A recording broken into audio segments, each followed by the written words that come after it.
Assalamualaikum warahmatullahi wabarakatuh. Sebelumnya, perkenalkan nama saya Sarkama Hudini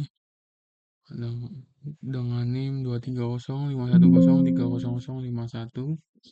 Di sini saya akan mereview sebuah jurnal ilmiah yang membahas tentang analisis gangguan hubung singkat pada sistem distribusi tenaga listrik milik PT PLN.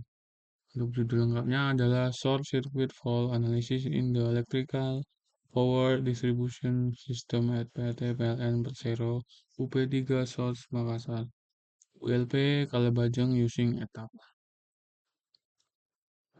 Diterbitkan di Journal of Electrical Engineering and Informatics Volume 1 nomor 1 tahun 2003. Oke, langsung aja kita mulai.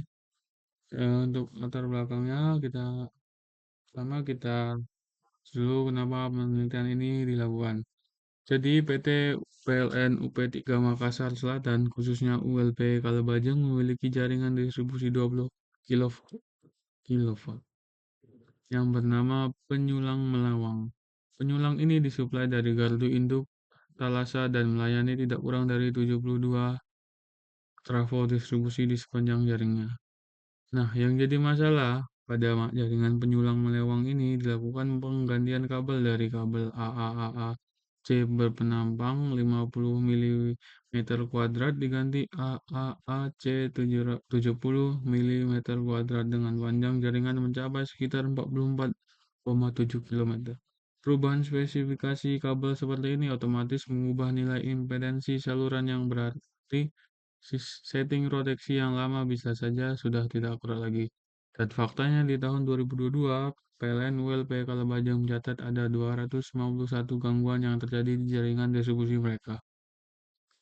Jumlah cukup besar ya.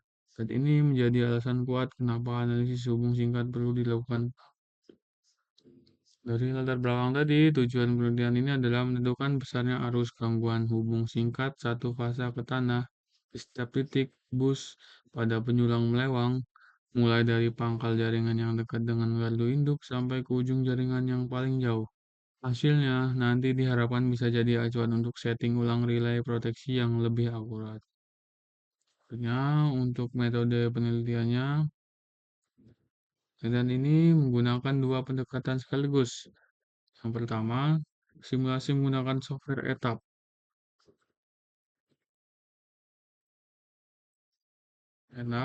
yaitu Electrical Transient Analyzer program. Software ini banyak digunakan di industri ketenaga listrikan untuk mensimulasikan kondisi jaringan termasuk analisis hubung singkat. Kedua, perhitungan manual. Sebagai validasi untuk memastikan hasil simulasi etap tetap sesuai dengan hubung teoritis, data yang digunakan meliputi data impedansi saluran penyulang melewang, spesifikasi trafo distribusi di gardu induk Talasa, konfigurasi single line, diagram jaringan, dan data penggantian kabel AAA C 50 mm ke 70 mm kuadrat. Kemudian peneliti memodelkan sebuah jaringan ke dalam etap, lalu mensimulasikan gangguan hubung singkat satu fasa ke tanah di setiap bus dari bus 1 hingga pangkal jaringan sampai bus 4 di ujung jaringan. Nah, untuk sebelum masuk ke yang lain, kita pahami dulu sedikit teori yang ada di jurnal tersebut.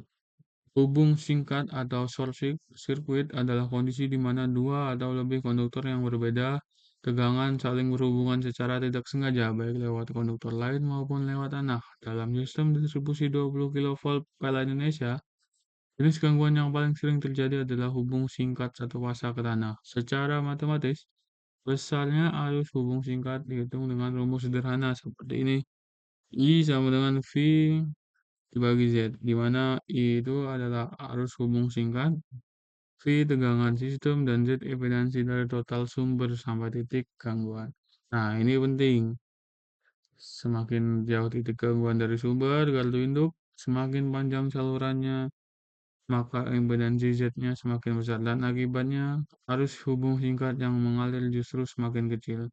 Pemahaman ini adalah kunci dari hasil penelitian yang akan kita bahas. Oke.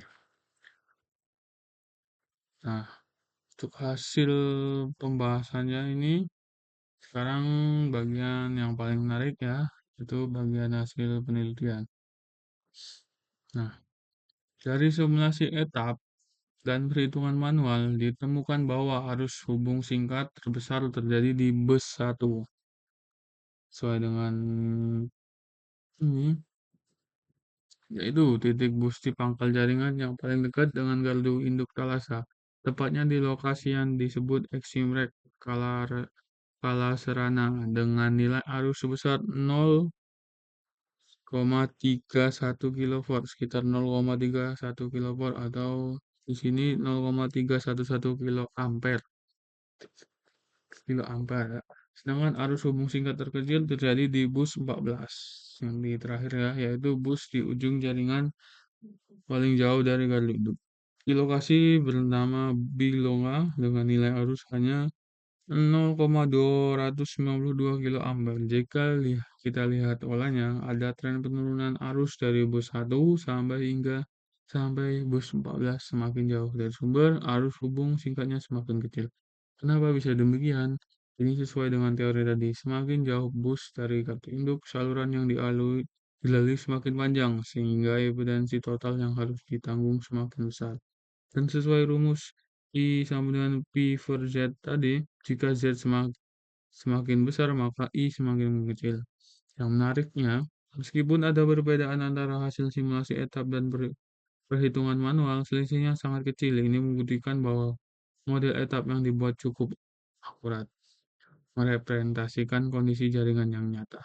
Perbedaan kecil yang disebabkan oleh beberapa faktor ini, seperti penyederhanaan asumsi pada perhitungan manual dan presisi data referensi yang digunakan. Mhm. Jadi kesimpulan dari penelitian ini adalah dua poin utama. Yang pertama, arus hubung singkat satu fasa ke tanah terbesar di penyulang melewak ada di bus 1 yang tadi sebesar 0,311 kilo ampere dan terkecil di bus 14 sebesar 0,292 kilo ampere. Untuk poin yang kedua, terdapat hubung eh, hubungan berbanding terbalik antara jarak bus dari gardu induk dengan besarnya arus hubung singkat. Semakin jauh, makin kecil arusnya. Karena impedansi saluran yang semakin besar.